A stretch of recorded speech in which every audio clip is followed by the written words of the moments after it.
नमस्कार जय हिंद विद्यार्थी मित्र हो. आजचा विषय फार खोल आहे आणि ज्यांनी 2017ची आणि 2019ची भरती दिलेली आहे तुमचं नाव वेटिंग लिस्ट मध्ये आहे अशा लोकांना एक GR आहे ज्याद्वारे विविध विभागामध्ये त्या लोकांना जॉइनिंग देण्यात आलेली होती. 2023 आणि 2024चे GR आहे.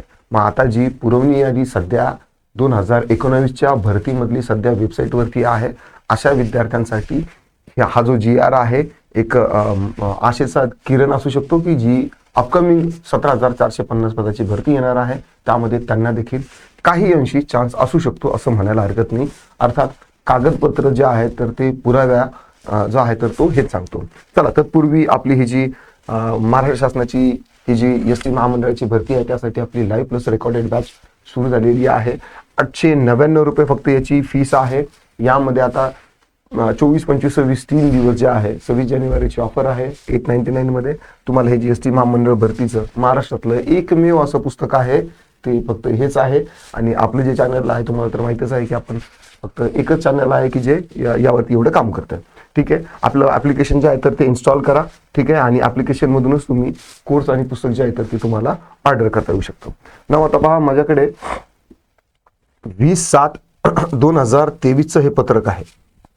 20/7/2023 पत्रक आहे आणि आपल्या चॅनलचे एक व्ह्यूअर आहे तर त्यांनी मला सजगपणे ही जी आहे माहिती पुरवलेली आहे. न आता जर 2026च्या या भरतीमध्ये जी 2019च्या विद्यार्थ्यांना जर समजा चान्स नाही दिला तर आपण कोर्टामध्ये काही केस वगैरे दाखल करू शकतो का त्या अनुषंगाने देखील चर्चा सध्या चालू आहे. त्याबद्दल मी सध्या काही व्यवस्थित बोलणार नाही आणखी जास्त. पण सध्या हे जे कागदपत्र आहे याच्याद्वारे काय नेमकं आपल्याला समजून घेता येईल ते महत्वाचं आहे.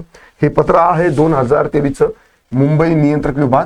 यामध्ये काय सांगितलेलं आहे सरळ सेवा भरती 2016-17 अंतर्गत चालक तथा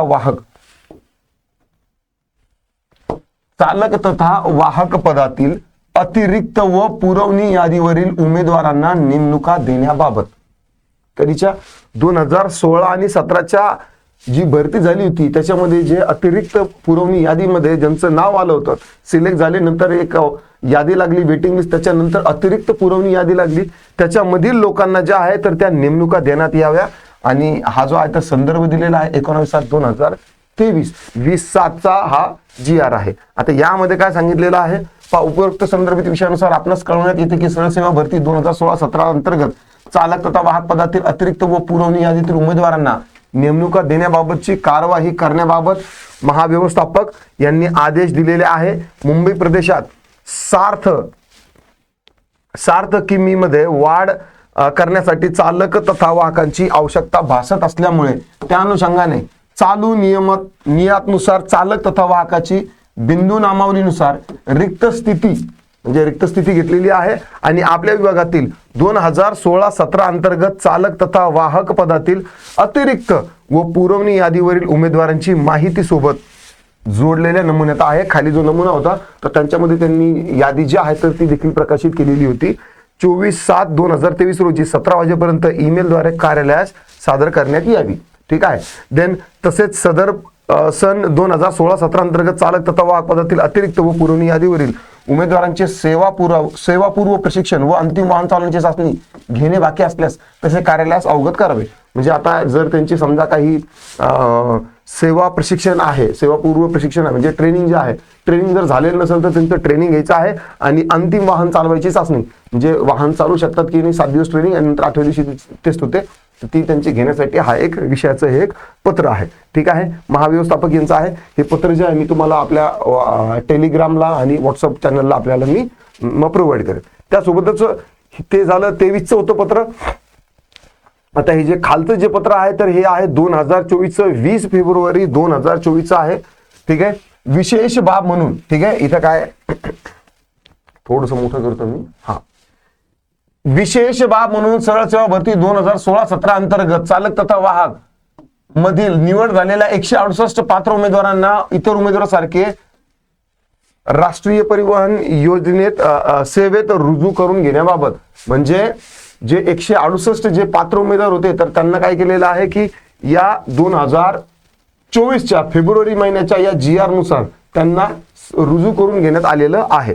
संदर्भामध्ये सांगितलेलं आहे आपले निवेदन जे दिलेलं आहे नंतर रत्नागिरी विभागातील सरळ सेवा भरती 2016-17 अंतर्गत चालक तथा वाहक पदाच्या भटक्या विमुक्त जाती ड या जात प्रवर्गाच्या अतिरिक्त व पुरवणी यादीवरील उमेदवारांना विशेष बाब म्हणून सामावून घेण्यात आलेले आहे. त्या अनुषंगाने आपल्यास कळवण्यात येते की ही पुरवणी यादी जी शिल्लक उमेदवार जे राहिले होते जात या जातीचे भटक्या विमुक्त जातीचे प्रवर्ग अतिरिक्त पुरवणी यादीवरील शिल्लक उमेदवारांना कार्यवाही करण्यात येत आहे. म्हणजे त्यांना काय आहे की ऑर्डर देण्यात येत आहे. ही जरी ही जी बाब जी आहे तर ती माहिती स्तव आहे. ठीक आहे. मोहनदास भरमसाठ व्यवस्थापक जे आहे तर त्यांची सही आहे. अशा पद्धतीचे हे 2 GR आहे. न आता महत्वाचा प्रश्न राहतो की सर 2016-17च्या ज्या उमेदवारांना ज्या आहे तर ती दिलेली आहे जॉईनिंग, 2019च्या उमेदवारांना आता ही जी भरती आहे त्यामध्ये जॉईनिंग दिल्या जाऊ शकते का? बघा आता हे जे पत्र पाहिलं तुम्ही तर हे पत्र आहे भटक्या विमुक्त जातीसाठी. ठीक आहे. आणि ही जी भरती आहे ती कॉन्ट्रॅक्टची भरती आहे. दोन्ही भरतीचा जो आहे ना तर तो क्रायटेरिया वेगळा आहे, पॅरामीटर्स वेगळे आहे आणि यामध्ये त्यांना राहीलच अशी मला तरी थोडीशी आशा कमी दिसत आहे.